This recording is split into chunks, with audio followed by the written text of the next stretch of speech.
Okay. Can I start? Mr. Fleckenstein, in October 2016, when the European Parliament discussed the situation in the Eastern Partnership countries, several MEPs mentioned that Moldova, Ukraine and Georgia faced the same challenges, the very slow implementation of reforms, the high level of corruption, including the political corruption, and the oligarchic regime in power. What has changed over the past year? Why did the European Parliament want to decide to provide increased support for these countries? Because we have seen that a lot of reforms have been done, and of course we are not at the end of all reforms, but at least some serious steps have been undertaken. And I think the Moldovan government this time is really trying to deliver the reforms and economic success. And it's not like some of the other governments we had before, which are really not a good example for the European path. What kind of success do you remark faced to Moldova? Well, I think there are good reforms in this area of economics. You can see that the figures are increasing. There are a lot of discussions about judiciary reform. There are very good recommendations from IMF. So I think economically and also on the political side, the first steps are done, and our trust in this government is increasing. You are EU and Republic of Moldova Interparliamentary Committee member, the member of Euronest group. You have visited our country several times. How do you appreciate the general situation in our country now? Well, it's of course not an easy situation because of the strong influence of Russia, and from outside and from inside. We see the conflict between the president and the government and the majority in parliament. I know some polls which always say so 50-50 what people think. And all these trade embargoes in addition, it's a real challenge, and we try to support as much as we can. In parallel with our recommendation, there is one that refers to the reform of electoral systems that must meet international standards. The recommendation of Venice Commission and OSCE. In this context of recommendation, what is your opinion about the new electoral system adopted in Moldova? Because some of your colleagues criticize him, and others claim that the problem is not in the law itself, but in the methods, but it could be applied. Yeah, I think it's totally right. Which kind of system will be introduced in Moldova? This is up to the Moldovan people or their parliament and government. And neither we nor Venice Commission has to interfere in this decision. But of course we have to think about how to implement it, how to deal with the questions of constituencies, how many and where. And that should be as broad as possible a consensus between the parties and of course also with civil society. That can't work in each and every point, but in general there should be a lot of efforts from the government to get as much support as possible. Mr. Fleckenstein, in 2015, after the theft of the billion, the European Union stopped the macrofinancial support, the budgetary support for the Republic of Moldova. Now the parliament decide and ask to European Commission to increase this support for neighbors of European Union, especially for associated country as Republic of Moldova.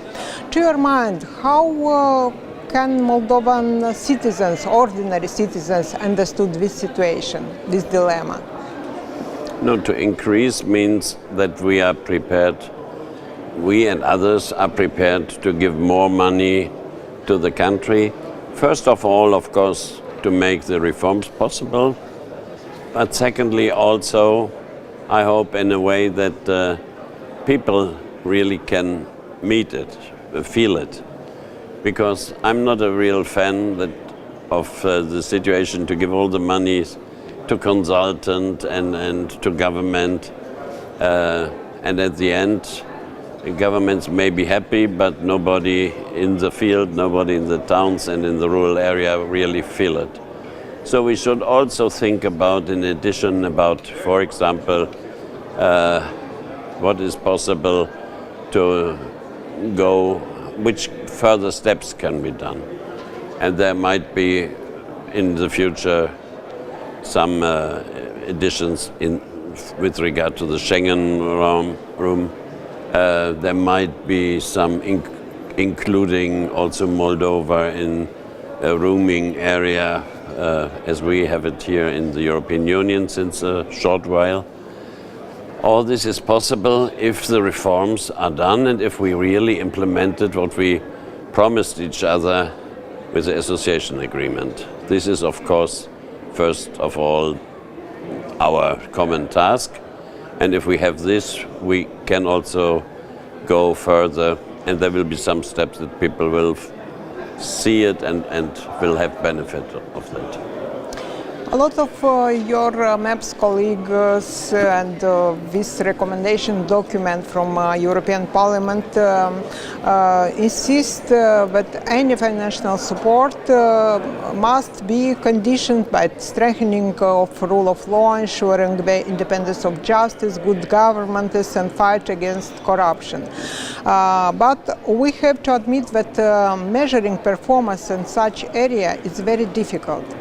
To your mind, what kind of benchmarks should you use to evaluate this reform? Because how can decide that the judicial system is more or less independent? More or less. This is exactly the point. If it's more independent, it's better. And I think you can find out whether corruption is going back. You can ask the people. You can see whether oligarchs get richer and richer and others poorer and poorer. And I don't know the technical measures. If I would know that, I would be maybe the commissioner in charge. And I'm only a parliamentarian. But one thing is really true and very important. More for more and less for less. You know this from the past. Without reforms, we cannot just increase money for Moldova, but also for the other countries. And I have also voters. And they ask me, what are you doing with this money, giving to Moldova, to Ukraine, to Georgia? And if I just tell them, I don't know so really, but people don't live in better conditions, corruption is still the same, they will not like me anymore. In order for the government to implement the reform, it needs to support of the society. For society to support this kind of reform, they need a high level of credibility faced to governance. Regretfully, but the last surveys show a very low degree of trust faced to government. How could this vicious cycle be broken, to your mind? Well, this is a difficult question, but my belief is this can only be broken by the government themselves. they have to be very transparent. They have to search for, in a very early stadium of reforms, the discussion with people, with civil society, with other institutions of the state, to avoid that people think everything is done already in back rooms. No, if they really want to convince people, they have to speak with them. And the people must get the feeling that this government is really listening and also take into consideration the one or the other wish of their counterparts. All these three associated countries, Moldova, Georgia and Ukraine, face conflict, some in active form as in Ukraine, and other two conflicts in Georgia and Moldova, it's frozen. In these three cases, the Russia Federation has a very relevant role in these conflicts. The European Parliament, through this recommendation, asked the leaders of EU member states to put more pressure on the Russia Federation. What kind of pressure it should be? I can't tell you, because I think this is not the right approach. To put more pressure on Russia, we ask the countries like Moldova to do that? No. No. The other way around. Yeah. Well, I think this is first of all the request of Ukraine. And I understand that. But the question is, how can we really improve the situation? With more pressure? I doubt. We have to find a way to discuss maybe a longer time with the Russians how we can really solve the problems in the hot and in the frozen conflicts. And I think we have to have a clear line, the integrity of state, for example. But on the other hand, we should also listen to the concerns the Russians have. If you never take them into account, you have difficulties with your neighbors. So, to be very clear, it's not a deal. It's not about discussing whether Donbass or Transnistria has to be integrated in the country where they belong to. But it's a question how to give our Russian counterparts the feeling that there is no danger. And we should do both. Clear line on the one hand side, but open for discussion if there are real concerns. One of the relevant recommendations is about creation so-called Eastern Partnership Plus. This is a new offer from European Union, from this country. How should it be related to association agreement? Well, it is the next step. First, now we have to implement the association agreement with all the reforms again and with all the money also. We must be reliable, but Moldova, Georgia and Ukraine as well. And we are sometimes a bit concerned when we see the situation, for example, about minorities in Ukraine. And when we have done that together, of course, we have to go a further step. And that means more money for helping small and medium-sized companies, for example, to build up their business. Because if we don't have more business in the countries, we don't have more working places, and we will not have more employment, which we urgently need for the people, because we can discuss about values a lot. And values are something really important here.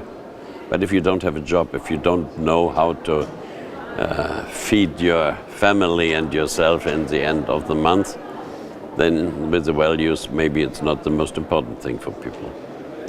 What do you think about so-called clear signal for this free country about the European perspectives of integration? I'm very much in favor not to raise hopes we will not fulfill.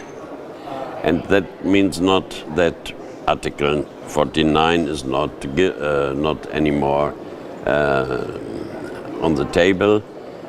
There is a perspective, but to be serious, it's some years to run before we come to that discussion. And first we have to implement the association agreement. Then we have some further steps to continue. You have to see that this discussion about membership is one which comes at the end of a process and not at the beginning. Mr. Fleckenstein, the last questions. The European Parliament is called the People Voice, yes? And this recommendation, this document to Eastern Partnership Summit is addressed to the Council of European Union. It's mean to the leader of 28 or 27 countries member and to the European Commission. To your mind, how do you think will be the leaders hear the people voice? I would love to know, but I don't know. So we have to make a new appointment after the summit, and then we can find out whether these leaders are taking our suggestions into account or whether they are totally ignorant and don't listen to the voice of the people. Thank you very much. Thank you. It was a pleasure to discuss with you. Thank you very much.